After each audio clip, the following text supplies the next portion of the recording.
Okay, last one. So again, these are really good practice for the AP test. All of these are the long questions. And that's maybe a word to mention this. Like, these seem like a lot. That's because there is a lot. Like, this is a big chunk of the free response.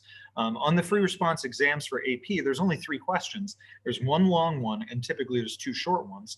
And so this is worth half the credit on the FRQ, right? So that's why if it seems like you're like, oh man, there's a lot of graphs and a lot of moving parts, that's because it is. All right, number 1 says a country's economy is in short-run equilibrium with an output less than full employment output. That means we're in a recession. So we don't see too many where we start an expansion. Maybe we'll see that this year.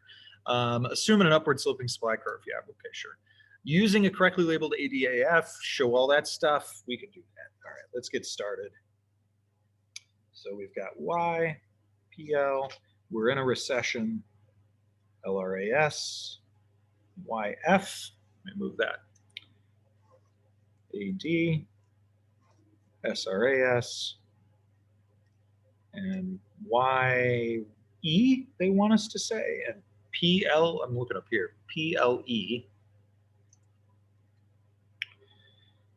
Okay, and then it says, assume that the government's increases domestic military spending. On the graph, show the effect on aggregate demand and real output. Oh, that's nice and easy. So if there's more government spending, then there's just more aggregate demand. That's nice. That's nice. There we go. PL2, and then it says Y2. So we just put that one right below. And so then, I mean, I guess a little arrow here, a little arrow there to say it increased. C, so all of that is A and B. Part C says, using a correctly labeled graph of the Phillips curve, show the effect of the military expenditures A to B. Okay. UE percent, inflation percent, and SRPC. And again, I'm putting that LRPC on there because to me, it doesn't make sense to model the economy unless you're going to model whether we're in a recession or an expansion. So we were up here at point A, and now we're here at point B. So this is very similar to the last problem in that way. Then D, it says, assume that it's financed through borrowing. What's the impact on the real interest rate? Explain. So if they borrow, if borrowing, we'll kind of just say borrowing goes up, then there's an increased demand for loanable funds. You could also say a decreased supply of loanable funds, right? Either one. And therefore, the real interest rate should go up. Right? And that's true for either of those, right? Like, that's also true. And that's our explanation, right? If borrowing goes up, remember, we need to link the thing that they tell us, the borrowing, to the thing that they're asking us about. And so that link can just be in here. Part E says the economy produces only 2 goods, military and civilian.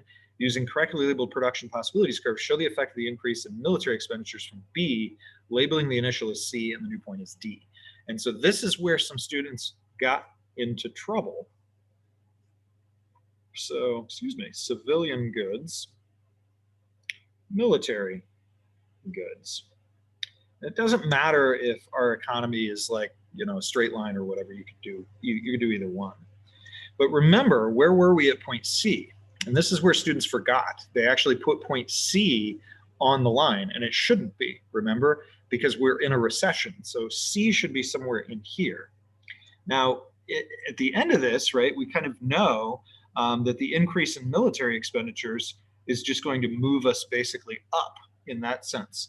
And assuming that we kind of completed like closing the gap, which we said we did when we went from YE to Y2, and we went from A to B here, then that means we're gonna show up on this PPC somewhere.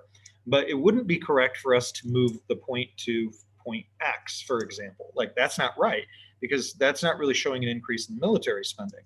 So the correct answer would be to go kind of directly up to point D on that line, because again, it's from military spending.